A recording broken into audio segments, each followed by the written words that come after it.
Kita perlu juga untuk membuat definisi tentang apa itu hafal Al-Quran. Jangan asal ada orang sudah diwisuda kemudian dianggap sebagai sudah hafal Al-Quran. Sudah pernah simaan halaman pertama sampai terakhir Al-Quran kemudian kita anggap sebagai hafal Al-Quran. Sebab hafal Al-Quran bukan sebuah proses yang sekali jadi, bukan. Hafal Al-Quran adalah sebuah proses yang akan terjadi terus-menerus sampai seseorang meninggal dunia. Kalau hanya sekedar setoran, banyak orang yang setoran hafalan Al-Quran 1 halaman, 2 halaman, bahkan ada yang setengah halaman. Kemudian setorannya itu sampai ujung, sampai halaman 604, karena Al-Quran di mushaf kita ini, Quran sudut yang biasa digunakan untuk menghafalkan Al-Quran itu jumlahnya 604 halaman. Tetapi pertanyaannya, apakah setiap orang yang sudah setoran halaman 1 sampai halaman 604 itu kemudian bisa disebut sebagai orang yang hafal Al-Quran? Ternyata tidak demikian. Berdasarkan data yang saya punya, banyak orang yang sudah setor mulai halaman 1 sampai 604, tetapi kemudian sebagian besarnya hilang. Nah, kalau sebagian besarnya hilang ya berarti dia dianggap tidak hafal, atau ya berarti tidak hafal. Nah, lalu hafal Al-Quran itu definisinya bagaimana? Karena berdasarkan pengalaman itu, maka saya dan anak-anak di pesantren Nurul Furqon atau Planet Nuvo di Rembang, dan sebelumnya juga di Monas Muda Institute di Semarang, ini rumah perkaderan dan sekaligus tahfidz Al-Quran, saya membuat kriteria. Yang disebut dengan hafal Al-Quran itu bagaimana? Hafal Al-Quran adalah kemampuan untuk membaca tanpa melihat teks, sekali duduk sebanyak 1 juz minimal. 1 juz itu 20 halaman. Dengan kesalahan maksimal 20 kali. Karena tadi jumlah halaman 1 juz adalah 20 halaman, maka saya memberikan batasan. Kesalahan maksimal atau paling banyak adalah 20 kali. Jadi setiap halaman diberikan kesempatan untuk salah sekali. Jadi kalau salah 20 kali masih dianggap sebagai santri yang memenuhi standar sebagai hafal Al-Quran. Tapi harus sekali duduk ya. Jadi sekali duduk membaca 1 juz dan kesalahan maksimal 20 kali. Kalau lebih dari 20 kali berarti nilainya E. Kalau kuliah nilainya E. Ya, kalau mau dibikin rata-rata berarti kalau salahnya 15 kali nilainya D. Kalau salahnya 10 kali nilainya B. Kalau salahnya 5 berarti salahnya 5 atau kurang berarti nilainya A. Nah, itu adalah kriteria hafal Al-Quran. Mungkin ya kita masih bisa menoleransi kalau awal-awal kemudian hafalannya lebih dari 20 kali. Memang ini tidak persoalan yang mudah. Setelah setoran tadi sekali duduk maksimal kesalahan 20 kali, nanti kan harus setoran, harus murojaah ya, harus menjaga hafalan itu tadi. Hafalannya harus dijaga terus. Makin banyak tentu saja kan makin berat. Nah, secara rasional begitu ya. Misalnya hafalan juz 1 nih. Juz 1 mulai dari Al-Fatihah atau Alif Lam Mim lah. Jadi dari Alif Lam Mim sampai sebelum saya qulus sufaha'u minan nasi ma wallahum an qiblatihimul lati kanu 'alaiha.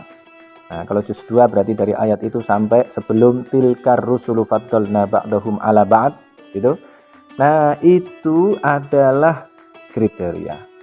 Jadi tidak sembarang orang kemudian bisa disebut sebagai hafidz Al-Quran, hafizul Quran, orang yang menjaga Al-Quran. Hafal itu berasal dari kata Arab hafidho, kemudian ditransliterasikan ke dalam bahasa Indonesia menjadi hafal. Mungkin dikiranya dari kata hafadho, tapi yang benar berasal dari kata hafidho. Nah, hafadho, kemudian diserap ke dalam bahasa Indonesia menjadi hafal. Arti aslinya mestinya adalah memelihara atau menjaga. Jadi orang yang hafal Al-Quran adalah orang yang menjaga Al-Quran. Kenapa? Nah, itu seperti yang dijanjikan oleh Allah. Inna nahnu nazzalna dzikra wa inna lahu lahafidun. Inna nahnu nazzalna, sesungguhnya kami yang menurunkan az-dzikra, az-dzikr Al-Quran. Inna nahnu nazzalna dzikra wa inna lahu lahafidun, dan sesungguhnya kamilah yang akan menjaganya. Jadi yang menjaga adalah Allah melalui agennya. Agennya siapa? Dalam konteks ini adalah orang-orang yang mau dan mampu untuk menghafalkan Al-Quran. Nah kemudian setelah tadi setoran minimal 1 juz. Jadi kalau setoran di tempat saya menjadi agak berat ya, karena saya ingin memastikan bahwa santri ini betul-betul hafal, tidak hanya setoran. Jadi saya membedakan betul antara pernah menghafal atau pernah hafal dengan hafal Al-Quran. Kalau pernah menghafal ya tadi itu setoran, kemudian hilang, itu namanya pernah menghafal. Tapi kalau benar-benar hafal, setorannya itu betul-betul dijaga. Setelah setoran 1 juz sekali duduk, nah kemudian melanjutkan juz berikutnya sekali duduk juga, kemudian sampai 30 juz.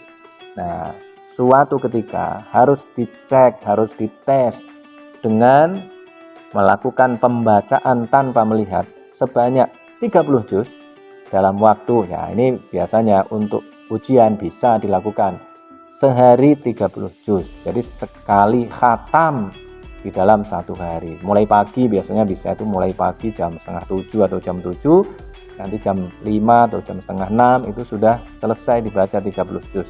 Tingkat kecepatannya bagaimana? Ya cepat sekali. Nah kalau ini nggak usah kemudian kita persoalkan, bacanya kok cepat sekali, berarti kan tidak direnungkan. Ya mungkin iya ya, karena ini yang dilakukan adalah meluncurkan kalimat-kalimat yang ada di dalam ingatan. Ya tentu saja tadi perenungannya mungkin tidak bisa mendalam, tapi memang keperluannya ini untuk menghafal. Nanti ada waktu sendiri, misalnya pada saat menjelang tidur, ingat ayat ini kok begini, maksudnya bagaimana. Nah itu perenungan. Ayat ini kayaknya kok berhubungan dengan ayat yang ini. Oh ternyata maksudnya begini. Misalnya di surat Al-Asr disebutkan innal insana lafi khusr, sesungguhnya manusia berada dalam kerugian. Oh bagaimana nih maksudnya? Ternyata ada hubungannya dengan surat Al-Kahfi ayat 103 dan 105. Kalau tidak dihubungkan dengan itu, maka pemahamannya banyak yang salah. Itu perenungannya, ada waktunya sendiri. Perenungannya bisa dilakukan menjelang tidur, bangun tidur, pada saat dalam perjalanan, pada saat menemukan sebuah kasus misalnya, kemudian ingat 1 ayat yang kemudian dihubungkan dengan ayat yang lainnya, dihubungkan dengan ayat yang lainnya lagi, kemudian menghasilkan inspirasi baru, menghasilkan paradigma baru yang relevan dengan kehidupan kita saat ini dan tentu saja juga di masa yang akan datang.